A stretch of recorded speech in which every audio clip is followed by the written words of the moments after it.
Hello students, welcome to my channel. आज की video में मैं आपको बताऊंगी मैथ्स में चैप्टर वाइज मार्क्स डिस्ट्रीब्यूशन क्या है, मैथ्स में किस टॉपिक में से कितने मार्क्स का क्वेश्चन आपको आपके बोर्ड एग्जाम में मिलेगा।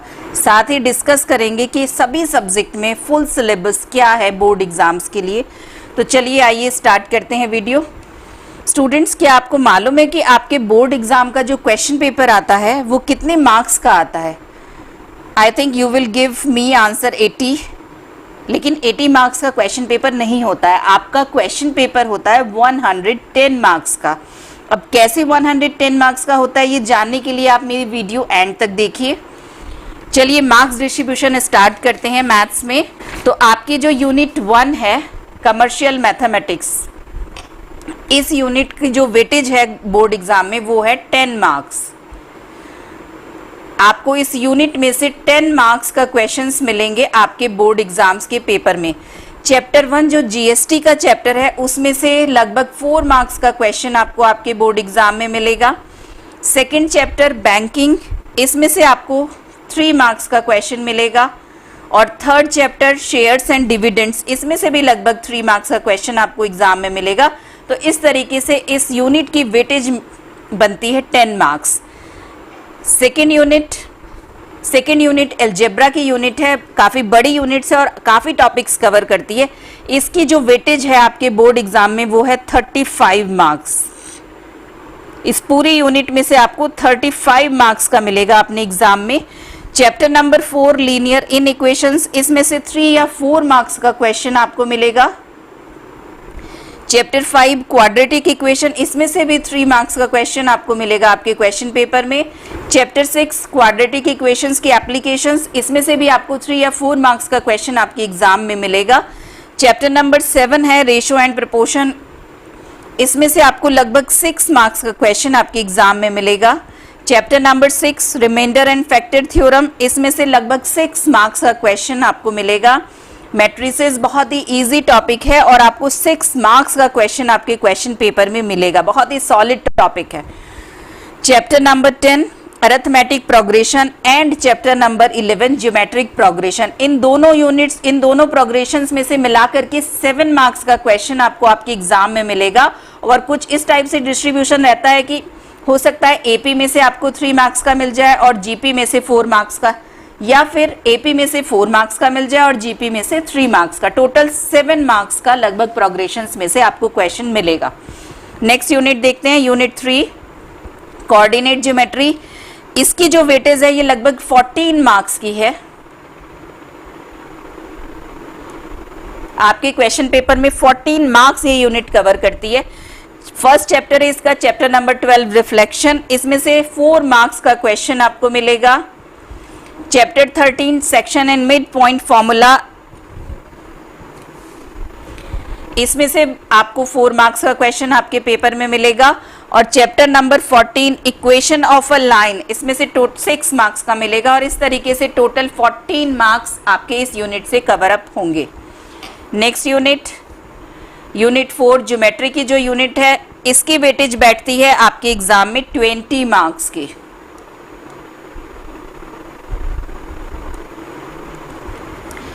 चैप्टर 15 सिमिलैरिटी, इसमें से आपको 4 मार्क्स का क्वेश्चन मिलेगा अपने क्वेश्चन पेपर में। चैप्टर नंबर 16 लॉ की लोकस एंड इट्स कंस्ट्रक्शंस, इसमें से आपको 2 या 3 मार्क्स का मिलेगा।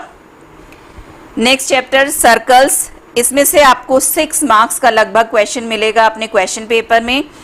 18th chapter tangents and intersecting chords, इसमें से भी आपको 4 मार्क्स का क्वेश्चन मिलेगा अपने क्वेश्चन पेपर में।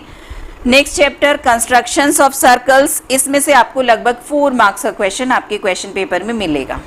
नेक्स्ट यूनिट 5th मेंसुरेशन की यूनिट, इसकी वेटेज बैठती है 6 मार्क्स। और एक सिंगल चैप्टर इसमें है सिलेंडर कोन एंड स्फीयर, इसमें से ही पूरे 6 मार्क्स का क्वेश्चन आपको क्वेश्चन पेपर में मिलेगा। नेक्स्ट यूनिट नंबर 6 ट्रिग्नोमेट्री, इस यूनिट की वेटेज है 10 मार्क्स। चैप्टर 21 ट्रिग्नोमेट्रिकल आइडेंटिटीज, इसमें से आपको 6 मार्क्स का क्वेश्चन मिलेगा बोर्ड एग्जाम में। हाइट्स एंड डिस्टेंसेस में डेफिनेटली 4 मार्क्स का क्वेश्चन हर साल मिलता है। Next last unit, unit 7 statistics, इसकी वेटेज है 15 मार्क्स।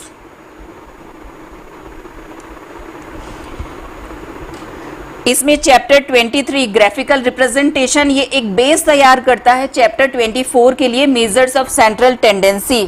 तो इसलिए हम कह सकते हैं कि इन दोनों चैप्टर्स में से मिला के आपको 12 मार्क्स का क्वेश्चन लगभग हर साल आपको मिलता है आपके बोर्ड एग्जाम में। 12 मार्क्स, 2 क्वेश्चन मिल सकते हैं 6 मार्क्स के। चैप्टर 25 प्रोबेबिलिटी में से 3 मार्क्स का आपको क्वेश्चन मिलेगा। इस तरीके से अगर इन मार्क्स को आप ऐड करेंगे तो आपको इसका एडिशन मिलेगा 110। तो जो आपके सामने क्वेश्चन पेपर आता है वो 110 मार्क्स का होता है और उसमें से 80 मार्क्स का आपको अटेंड करना होता है। अब देखिए, आपके जो मैथ्स में 100 में से मार्किंग होती है उसमें से 20 मार्क्स आपके होते हैं इंटरनल असेसमेंट के और 80 मार्क्स का हम क्वेश्चन पेपर सॉल्व करते हैं। तो इस तरीके से 100 मार्क्स में से हमें मार्क्स दिए जाते हैं।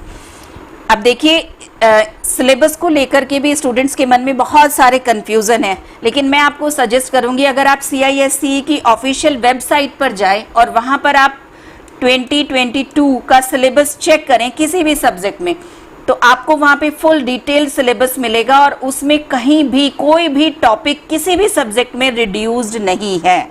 इसका मतलब है कि आज की डेट में काउंसिल ये कह रही है कि इस वाले सेशन में पूरा का पूरा सिलेबस कवर होगा और वैसे भी होपफुली आफ्टर 1 और 2 मंथ्स हम एक नॉर्मल लाइफ में होंगे जो पैंडेमिक से पहले थी। तो इसलिए अभी तो आप ये मानकर चलिए कि हमें सभी सब्जेक्ट में फुल सिलेबस ही कवर करना है और आप इसको इसकी ऑफिशियल वेबसाइट पर जाकर के चेक कर सकते हैं। मैं मैथ्स का रिड्यूस्ड सिलेबस जो लास्ट ईयर रहा है वो आप लोगों के साथ शेयर कर रही हूँ।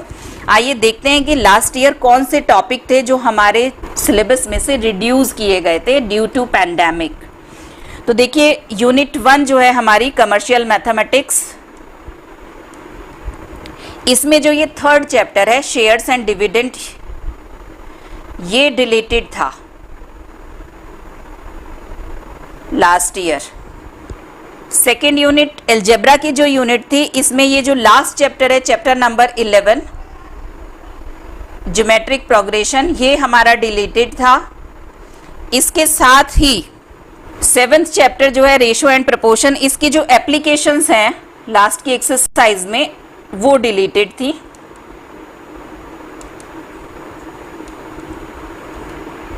और अरिथमेटिक प्रोग्रेशन की भी एप्लीकेशन जो वर्ड प्रॉब्लम आपको गिवन है इसमें, वो भी डिलीटेड थी। Next unit, unit number 3 coordinate geometry, इसमें से कुछ भी डिलीटेड नहीं था। और नेक्स्ट यूनिट, यूनिट नंबर 4 इस ज्योमेट्री, इसमें से ये जो चैप्टर 15 है सिमिलैरिटी, इसमें applications to maps and models, ये पोर्शन डिलीटेड था। चैप्टर 16 लॉ की टोटली डिलीटेड था। और 19th चैप्टर कंस्ट्रक्शन वाला, ये भी हमारे सिलेबस से डिलीटेड था। नेक्स्ट यूनिट, यूनिट नंबर 5 बिल्कुल डिलीटेड नहीं थी, कोई भी टॉपिक इसमें डिलीटेड नहीं था। ना यूनिट 6 में से कुछ डिलीटेड था और ना ही 7th यूनिट में से कुछ डिलीटेड था। देखिए, मैं अपने इस चैनल में आपके साथ आपको 10th क्लास के मैथ्स के सभी टॉपिक्स का फुल एक्सप्लेनेशन दूंगी इजी लैंग्वेज में। साथ ही सेलिना की जो सेलिना पब्लिकेशन के मैथ्स की बुक है उसका पूरा सॉल्यूशन प्रोवाइड कराऊंगी। तो इसमें हम जो है सबसे पहले जो कंफर्म चैप्टर हैं जो पिछले साल भी इस सिलेबस में इंक्लूड थे और इस साल भी हैं, पहले उनकी वीडियो अपलोड कर रहे हैं और बाद में जो ये रिड्यूस्ड सिलेबस वाली वीडियोस हैं जो हमने हाईलाइट किया है, इन चैप्टर्स की वीडियोस भी अपलोड करेंगे।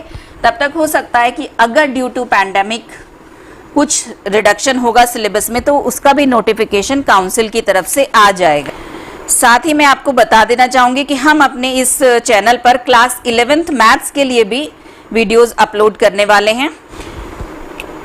मैं आप लोगों के साथ देखिए जो 20 मार्क्स आपके इंटरनल असेसमेंट के हैं उसके बारे में भी थोड़ा सा डिस्कस करना चाहूँगी। आप देखिए हमारे स्कूल में यूनिट टेस्ट होते हैं, सेमेस्टर एग्ज़ाम होते हैं, प्रीलिम्स होते हैं, प्री बोर्ड्स होते हैं। तो बोर्ड वाले स्टूडेंट्स ज़्यादातर ये सोचते हैं कि वो हमें तो केवल बोर्ड एग्ज़ाम को टारगेट को बीट करना है, वो इन जो यूनिट टेस्ट होते हैं, इंटरनल एग्ज़ाम होते हैं, इनके ऊपर बहुत ज़्यादा कंसंट्रेट नहीं करते। लेकिन अगर हम इस पूरे स्ट्रक्चर को देखें कि यूनिट टेस्ट हैं, उसके बाद सेमेस्टर एग्ज़ाम है, प्री बोर्ड्स है, तो ये पूरा का पूरा स्ट्रक्चर हमें हमारे बोर्ड एग्ज़ाम के लिए बहुत ही स्ट्रॉन्ग फाउंडेशन देता है। इसलिए हमें अपने जो इंटरनल एग्ज़ाम हैं उनको भी इग्नोर नहीं करना है, उन पर भी कंसंट्रेट करना है। दूसरी बात है कि आप देखिए इस बार जो बोर्ड एग्ज़ाम 10th का कैंसिल हुआ है, उनका रिजल्ट कैसे प्रिपेयर होगा उसके बारे में अभी कंफर्म डिक्लेरेशन तो काउंसिल की तरफ से नहीं आया है, लेकिन काउंसिल ने उन स्टूडेंट्स के 9th और 10th के इंटरनल असेसमेंट स्कूल से कलेक्ट किए हैं, प्लस प्रैक्टिकल फाइल्स जो क्लास 10th में उनसे बनवाई गई हैं, उसका जो रिकॉर्ड तैयार किया है इंस्टीट्यूशंस ने, वो कलेक्ट किया है। उसके बेसिस पे उनका रिजल्ट बनाया जाएगा। एक डेफिनेट क्राइटेरिया अभी काउंसिल जो है वो डिक्लेयर करेगी। तो देखिए 1% अगर ये पैंडेमिक रिपीट होता है पूरा साल, जैसे पिछले साल रिपीट हुआ है, तो उस केस में भी हमारे जो इंटरनल असेसमेंट के मार्क्स हैं वो बहुत ज़्यादा वेटेज लेंगे। तो इसलिए आप दोनों ही रीज़न से इंटरनल असेसमेंट के जो मार्क्स हैं उस पर भी कंसंट्रेट करिएगा। अगर ये मेरी वीडियो आपको पसंद आई हो तो लाइक करिएगा, मेरे चैनल को सब्सक्राइब करिएगा और अपने फ्रेंड्स के साथ भी शेयर करिएगा। मैं अपने चैनल्स पर मैथ्स की वीडियोस के साथ साथ इस टाइप की इंफॉर्मेटिव वीडियोस भी आपके साथ शेयर करती रहूँगी। Thank you, all the best for your board exams.